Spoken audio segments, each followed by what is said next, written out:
Let's roll on to the next trip to one of the street food capitals of the world, Seoul, South Korea.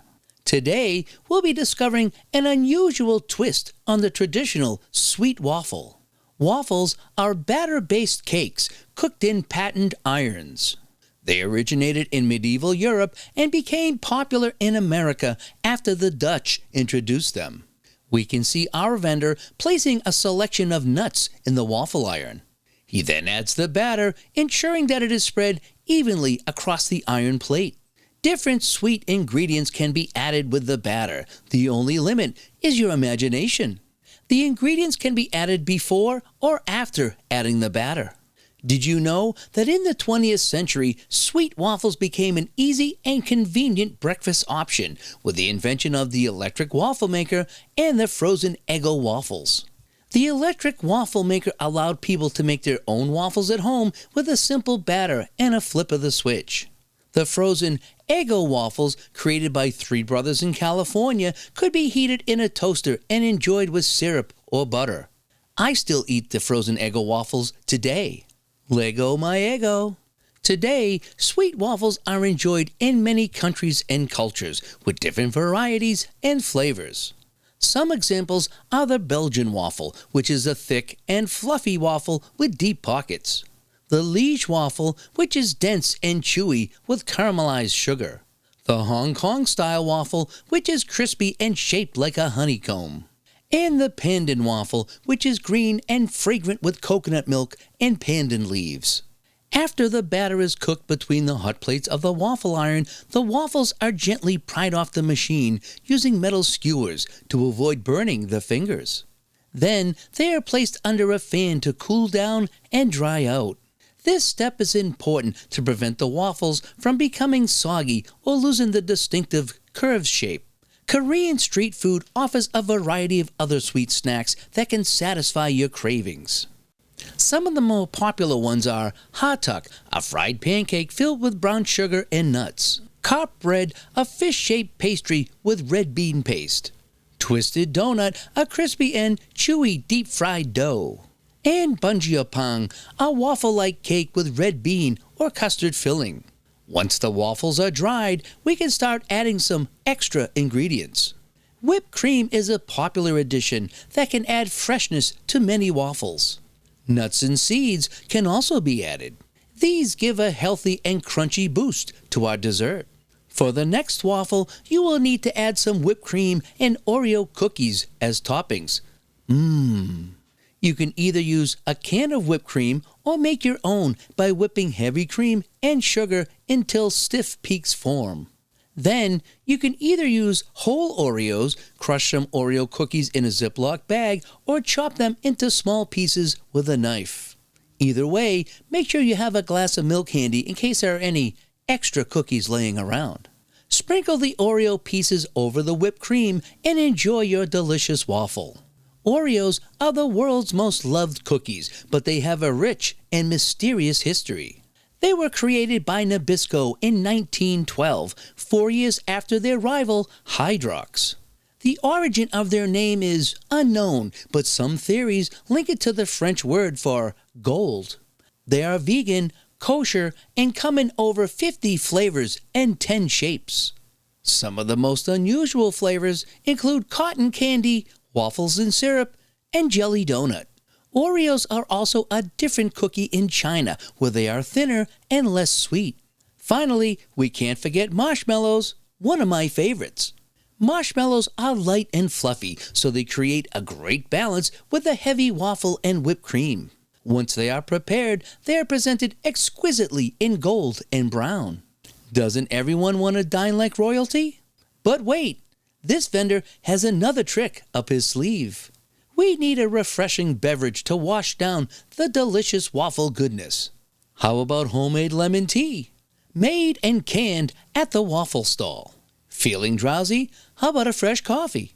This vendor has a commercial-scale coffee machine on site, which is able to make a variety of coffees, hot or iced. So, on your next trip to Seoul, why not try some of these mouth-watering sweet treats?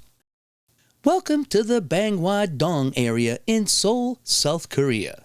we are visiting a bakery that specializes in jiggly cake, more commonly known as Castella. The cake is so light and fluffy, not to mention tall, that it kinda jiggles. This cake requires lots of eggs. I love how this guy cracks them. It cracks me up. It looks like he has an egg, or maybe it is a rock, in his left hand, and with one bang, it cracks open beautifully. Not a single shell in the mix. How does he do that? Practice makes perfect, I guess. This is for 4 large cakes, each of which will be sectioned off into 10 smaller ones which are sold individually. Anyone want to guess how many eggs he has in that container? Now the key is to separate the yolks from the whites of the egg, because each will get a different treatment and different ingredients added to them. Again, this guy is amazing the way he gently handles the eggs, as if they are alive, and separates them 2 by 2. Now he's separated all 120 eggs. I counted the 4 cartons of 30. The clearish egg whites will get a squirt of lemon juice to tenderize the proteins in the egg whites. So this is put aside for half an hour. The yolks get a liter of whole milk, and in this recipe, they get vegetable oil. The flour is hand-sifted to make sure it starts out fluffy with plenty of surface area. I remember those sifters with the handle you had to repeatedly pull. Putting it through a strainer is much easier. They use cake flour, which differs from all-purpose flour in that it has less protein and gluten because it comes from soft wheat. The flour is then added to the yolks and oil. The egg whites get baking powder and lots of sugar added to them. Traditionally, Castella cake would get mizuame, a Japanese sweetener made from breaking down starch into a sugary substance, sometimes called glucose syrup. For this recipe, the oil, if whipped up for a long time, will do a similar thing and make the cake moist and fluffy. The yolks and whites are power whisked separately, and then they are added together. The result is a rich, fluffy dough. This is added to a rectangular pan that is lined with non-flammable paper. It is smoothed over so there are no hills, and it is perfectly flat. This is baked in the oven until no dough comes off onto the wooden stick. The whole thing is then flipped upside down, and the paper is loosened, and then it is flipped again. Wow, look how much it is fluffed up. Traditionally, the Castella cakes are 27 centimeters long. This chef is measuring where he will cut precisely. The 10 cakes are branded with the shop logo and type of cake. Whoa, look how tall they are. Fresh cream is injected into one type. This reminds me of a Twinkie. Yes, definitely a giant Twinkie, but made with real ingredients that are not processed. A bit of history about the Castella cakes. They are a mix between Portuguese and Japanese cultures. In the 16th century, the only open port in Japan was Nagasaki. The Portuguese traveled there for missionary work. Cakes tend to stay fresh for long periods of time, so they took with them a few cakes and the ingredients to make them. The Japanese experimented with many recipes, and with sugar being traded as well, they made mizuame syrup, which they added to the cake. The rest of the ingredients were readily available, and the style of baking and cutting them became a tradition. The name is derived from the Portuguese phrase bolo del Castell, meaning cake from Castile. This spongy cake has many counterparts in different cultures, and the ingredients vary only slightly. Sometimes honey or even corn syrup is used instead of sugar. And the Japanese use mizuame when they make these types of cakes for festivals. The cake is lined with paper and sold in long boxes. The ingredients allow it to stay fresh for longer periods of time than regular cakes and breads.